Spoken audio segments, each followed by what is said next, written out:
que es súper importante entender en el contexto en el cual estamos parados, y yo como que quiero hacer un breve relato, tomando el tiempo necesario.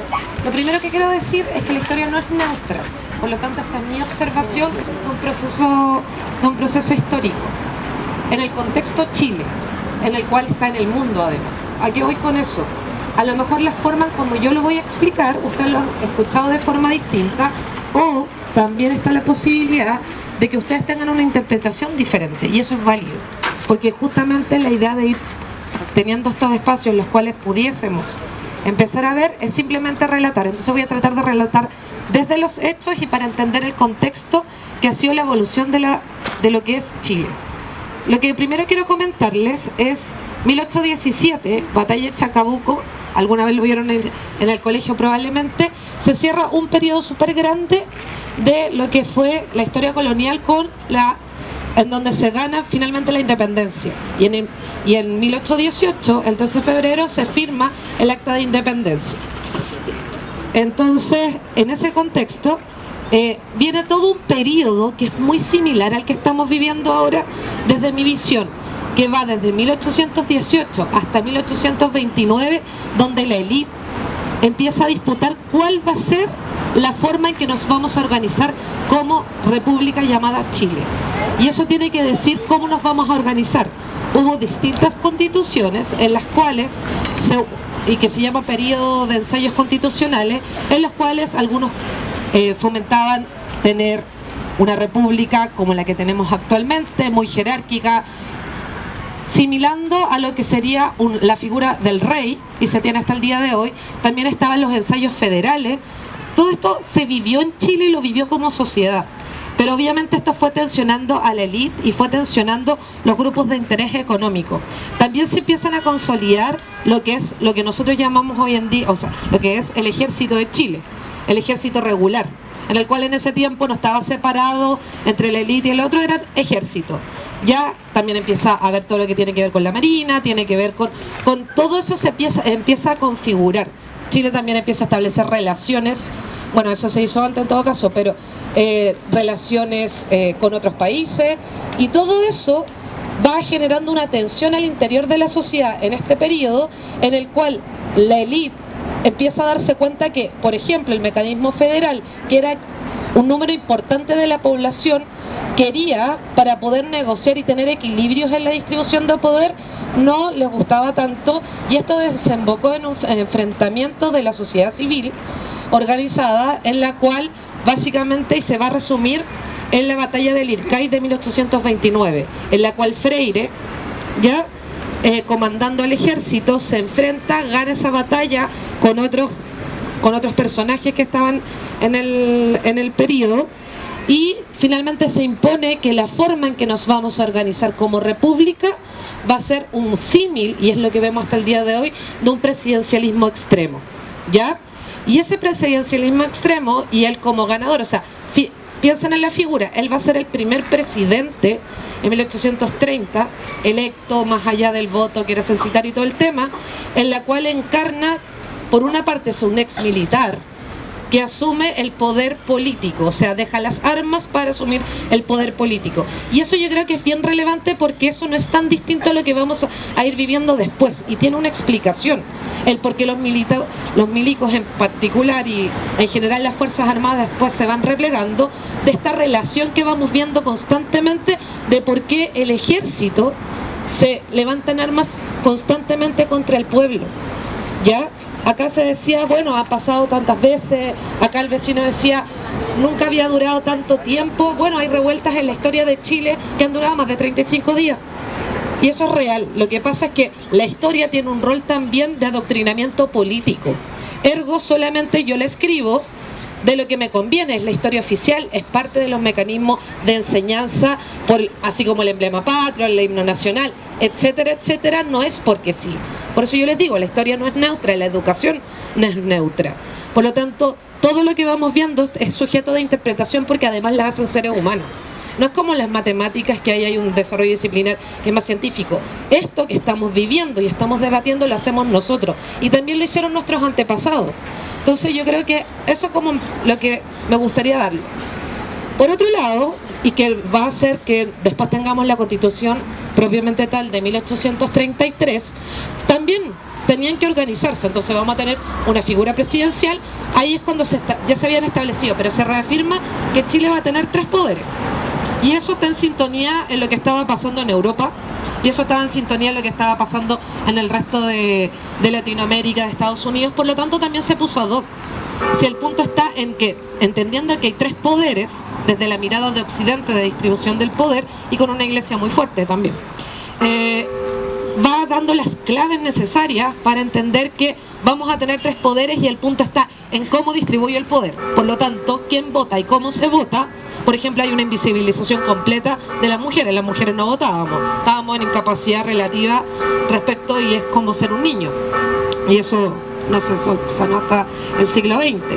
Luego de eso nos empieza a dar la arquitectura. Hay un voto censitario, hay mucho que ver con el tema del dinero, porque nosotros también tenemos que entender que los debates que estamos dando actualmente tienen que ver con que hay derechos de primera, segunda y tercera generación. Lo primero que se garantizó es el derecho a propiedad, como parte de las cosas que ya estaban más o menos acordadas y que son herencia también de la Revolución Francesa. Pero después de eso también tenemos en quiénes van a integrar la Corte, quiénes van a integrar el Poder Judicial, el Poder Legislativo y la Corte Suprema y el Ejecutivo. ¿Por qué? Porque también hay que entender que Chile, como es una sociedad muy chica, y en el términos de, así como ahora todos se conocen con todo, esa es una práctica que tenemos desde que somos Chile. Incaica es otra historia, pero desde que está en la colonia, y eso es muy fuerte. Nosotros estamos recién en los 200 años de vida independiente. La colonia duró 3 siglos. A lo que voy con eso es que entendamos que este es un proceso de larga historia, y lo que hace la sociedad en general es rescatar las mejores prácticas, las que le hacen más sentido, las trae, las resignifica en su contexto y en su periodo, y las sigue manteniendo. Ergo, todo lo que nosotros estamos viendo acá, de esto de la élite, la clase, de que uno estudia pero no te contratan, los mismos gerentes estudian todo, eso ha pasado siempre en nuestra historia, desde que nos invadieron los españoles básicamente. Por lo tanto, lo que vino a hacer la Constitución del 33 es básicamente ser muy rígida y establecer las bases institucionales, separar los 3 poderes y también darle un rol protagónico al presidente de la República. Eso es en términos gruesos. Después hubo ciertos parlamentarios, ya estaba más afianzado el parlamentar, y empezaron las primeras modificaciones. La iglesia estaba incidiendo mucho también, y tenemos una de las primeras revueltas desde el tenor político y la molestia que generaba la Constitución del 33 con lo que van a ser las llamadas leyes laicas, respecto a temas que, más allá del tema, pero empieza a resquebrajarse. Y eso pasaron 20 años, casi 30 años entre la del 33 y cuando pasa esto. Luego de eso, tenemos que esto ya se empieza a extremar hasta llegarnos entre el cambio de las leyes laicas hasta llegar a 1891 con lo que es Balmaceda y una nueva apuesta política. Una nueva apuesta política en la cual él buscaba equidad, estaba tomando muchos más elementos de las demandas sociales.